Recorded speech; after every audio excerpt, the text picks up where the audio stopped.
Your mom was right, bro. It's that phone. Back in elementary school, I did not have a single worry in the world. I would go to school all day, get home, and I would want to play Minecraft. That's all I could think about. I remember sitting in school, elementary school in 5th grade, taking tests, doing things, and at this time school to me was actually pretty fun. I don't know why, but I enjoyed the challenge of getting hard work to do and actually understanding how to do it. And life was great because I would do that and then I would go home and I would hop on this game that literally brought me so much joy. 5th grade for some reason to me was a very memorable time. I think I really became fully conscious at that point. Maybe it was before that, I don't know, but for some reason I feel like 5th grade was the year that I actually became fully aware of my surroundings. As a kid, something I always noticed whether I was in class or whether I was at home is you pick up on all the small details. So you also got to think about the fact that you're shorter, and I don't know how to explain it, but being shorter as a kid, it almost makes the world seem bigger because you're so small. And as we grow up, we seem to forget those things. But I remember walking around the school, noticing every little smell. Like one of my teacher's rooms smelled like these cherries. I remember taking tests, and the way that my pencil felt in my hand, it seems like I could pick up all of these things. And then when I would get home from school, I remember going on Minecraft, doing creative or whatever it was, and imagining building these insane structures and mansions and almost like a dream life but within a game. Everything that I did as a kid revolved so heavily around my imagination until I got my phone. To be honest with you guys, I think my phone is the changing or turning point in my life where everything actually, I hate to say this, but started going downhill, at least when it comes to how happy I am as a person. I'll talk about that a little bit later, but let's talk about when I actually did get my first phone. So before I actually got my first phone, I was an iPad kid. I don't know what it was, but I would always watch YouTube on my iPad. YouTubers like Logan Paul, Wolfie Raps, if any of you have ever heard of them, just random people, you know? I don't know if you guys know that feeling, but when you get in your bed and you get under the covers, you give yourself like a little shiver because you're like so excited. I used to have that feeling as a kid when I would get my iPad, get some food or something, and then just watch YouTube. That was my first easy access to dopamine. If you don't know what dopamine is, it's basically the chemical in your brain that makes you seem happy. And whenever you do things like watch content or eat good food or anything of this sort, your dopamine spikes and it makes you really happy. The issue is that this can all go very downhill very quickly, especially when you get your first phone. So at this point, I still don't have my first phone yet. And I remember waking up in the mornings, and in a way, I just felt instantly creative. There was no me checking my phone, and there was no me worrying about anything. It was literally me waking up and hearing that one bird. You guys know the bird in the morning that you would hear. You would either hear a bird or you would hear a lawnmower, one of those two things. And to me, hearing a lawnmower in the morning was one of the most annoying things, but now it's extremely nostalgic, because it seems like all this noise and all these things are now tuned out of my life. Anyway, everything was great until about 6th grade. When I got my first phone, I actually didn't use it much at all. I probably used it less than an hour per day. I was still dead set on watching YouTube on my iPad. That was like the only thing that I really did that made me like insanely excited. And also playing games. Like those two things were the two main things that like really gave me a lot of dopamine. Until my brother made a joke about how I got a phone, but I don't even use it. And when he made that joke, everything changed. I decided, hey, I'm not going to use my iPad anymore. I did just get a new phone. It was an iPhone 6 at the time. I had one of those like ugly OtterBox cases on it. But yeah, I started using it, and I quickly fell in love with my phone. Like a lot of you watching this right now, it's almost like something about the easy access. You can take it anywhere with you. An iPad is kind of big and bulky. A computer's massive. But with a phone, it's just handheld. It's quick access. Anytime that you're bored, anytime that you don't have something to do, just pull out the phone. And I might seem pretty harsh for saying this, but I would compare a phone addiction close to a drug addiction, because the way it starts is you use it. It feels like nothing's bad. It feels like nothing's wrong at all. It's all completely fine.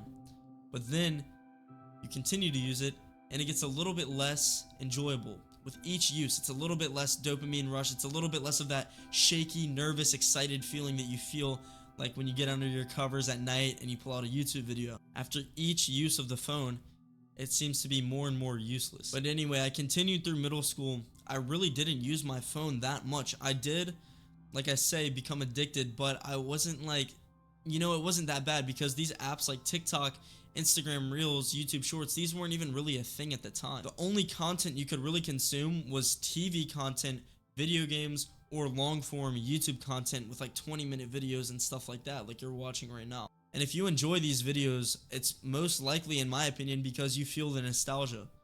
You feel your inner kid. You feel like what you used to be is in a way coming back, because now you got these Mr. Beast guys. You got these people who are hyper stimulating you at all times. But now you can sit here and talk to me, and I can talk to you, and I can take a break from my phone.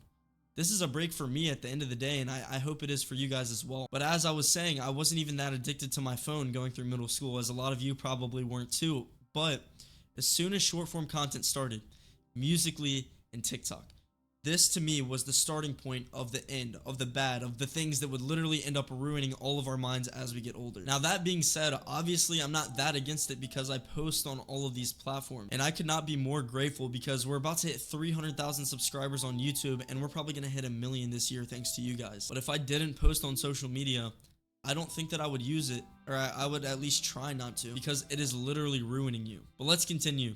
Musically is now an extremely popular platform. It's not even known as TikTok yet. Vine was one of the first platforms that actually was promoting this short, really, I guess, dopamine content. But that wasn't really my era. That was a little bit too old for me, I guess you could say. I was more in like the Musically era. So I remember watching all of these old Musicallys and people dancing, and that's when I really got hooked. That's when I really started watching this content, and instead of just going to enjoy a piece of content, I would go with the mindset of just scrolling. Just scroll, scroll, scroll, and don't stop for hours. Literally hours on end. And this was so addictive and so stimulating that everything else around me became completely boring. There was nothing fun. It was all useless. I didn't even play Minecraft anymore after this. I didn't play almost any games. The only game that was even close to stimulating enough was Fortnite, and even that eventually got boring for me. And for me, this is when the pattern started. The pattern that all of you probably feel every single day. It's where you wake up, you check your phone, you scroll for however long. It could be an hour, could be less, it doesn't really matter. But that pattern is probably ruining your life. So at this point, I'm in high school and I'm waking up every single day only looking for that dopamine spike, that hit of just something to make me feel excited. The thing is, this dopamine spike is completely different than when I first got my phone. I wasn't checking my phone every morning. I wasn't that attached to it. But it got to a point now where if I couldn't find it, I would actually start freaking out. My heart rate would increase. I would literally start like frantically looking for my phone under all the cushions of my couch and everything. And this cycle got worse and worse, and it all led up to an ending point that is just insane, but I'll get to that a little bit later. But as I'm continuing to use my phone every day, I don't even watch YouTube anymore. None of the things that made me happy make me happy at this point. Everything is boring. Not only that, but when I don't have my phone, I'm bored out of my mind. I can barely do school. I can't listen to a teacher talk when I have this easy access to a box in my hand where I can literally watch anything in the world. It's like I'm a completely different person than I used to be. At this point, midway through high school, I feel like without my phone, I almost got like, in a way, kind of depressed, or I don't know how to explain it, but I was so unbelievably bored that I was searching for anything to do. Absolutely anything. At this point, I'm starting to realize I have an addiction, and it's getting pretty bad. It's getting like to the point where I can't go anywhere without my phone in my hand or my pocket. If it's not in my hand or my pocket, something's wrong. I can't leave my house without it. I can't leave my car without it. I didn't even have a car at that time, but I couldn't leave my parents' car at the time without it. And not only was it my easy access to dopamine, but it was also my safe place. If I wanted to escape for a little bit, I would just get on my phone and just scroll away and try to just forget about everything else around me. I would keep scrolling, and I would just keep distracting myself from what's actually going on. So now I have this thing that can give me joy whenever I want. It can distract me from what's actually going on. It can entertain you for hours on end, keeping you from being productive or actually doing anything with your life. And it's my best friend. I would rather have my phone at this point than anything else. I don't care about talking to people that much.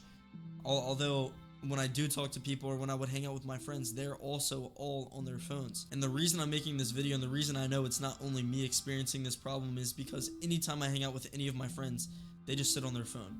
All of them. Almost all the time, all we do is sit on our phone, and I don't even like hanging out with people anymore because that's all they do. The only people I get along with are people who are willing to sit down and actually talk and be a real person.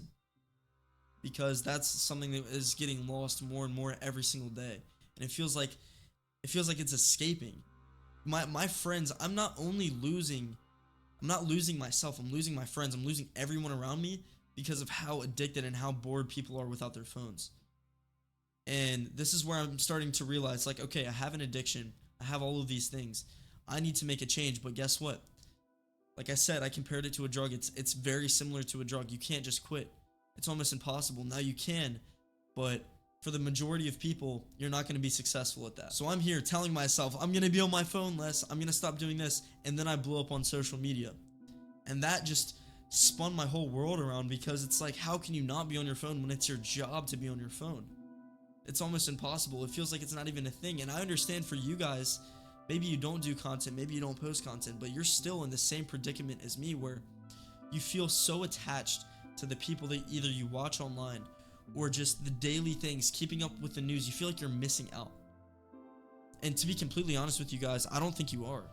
I really don't think you're missing out if you can't be on your phone, because let's say you didn't hear about this massive meme that went around, or let's say you didn't hear about something that happened with Donald Trump or Joe Biden. So what? The last time you heard about these things or this news, did it change your life? Did it do anything positive for you? Does knowing about the drama around your school or the drama in other people's lives really matter? The answer is simple. It's no. It does not matter. So you're not missing out without your phone. It's actually helping your attention span. So now years have gone by, and I feel like every day I wake up and I'm just in a loop. Every day feels the same. I'm getting chills thinking about it, because I feel trapped. I really do. Currently, right now. I'm not talking, this is not about some past story or anything. I currently feel trapped in my phone. It feels like I'm like chained to the feeling of dopamine, because I've been addicted to corn. I talked about that before. A lot of you have too. I'm addicted to content. I'm addicted to drinking caffeine. I'm addicted to all these things. And it's like, when is it ever going to stop? It needs to, something has to change, bro. Like, and I this is not just about me, but I care. Dude, I'm like getting emotional because I care about the people who watch me. I care about my family. I care about my friends. They're all losing it. It feels like nothing is the same anymore. And the worst part is, as you get older, it only gets worse. It gets worse and worse. You become this almost slave to not only your phone, but especially the people who get these 9-to-5s or get these jobs or whatever it is that you want to do with your life. You become a complete slave to the lifestyle around you. You have no imagination. Your creativity is done. It's cut off. It's like an infection that you just cut off, because everyone around you is always telling you, you can't do this, you can't do that. So right now, I think we need a solution. You and me, we need a solution. I am trying today. I'm not doing any caffeine.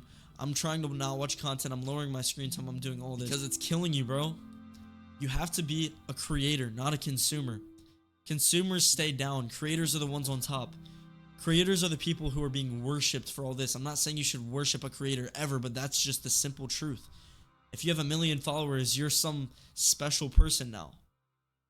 But they're really just like you and me. So being on your phone is ruining your mental health. It is. And when I say, the whole point that I'm leading up to here is that I had this realization moment that we don't have much time. We are spending thousands of hours, not even, like, I'm talking literal thousands of hours on our phones in our lifetime. We are wasting years of our life, years, on our phones. And for what? Do you really gain anything from scrolling all day? No. Maybe long form content you can gain from. Maybe you can gain from watching some sort of content, but most people are not on social media for the purpose of getting better. They're trying to distract themselves like I was. So if I have any piece of advice for any of you, just be in the moment, because you forget to do that. All of us forget to do that. I can't tell you the last time I heard that one bird or lawnmower when I wake up, because all I can hyper focus on is my phone. And it'll never be the same. No matter, even if you do quit, it will never be the same. But if you do slow down your usage and just try to live in the moment, it will make a difference. I believe that. So, road to 1 million, guys. We're hitting it this year. Thank you for staying tuned. Bye.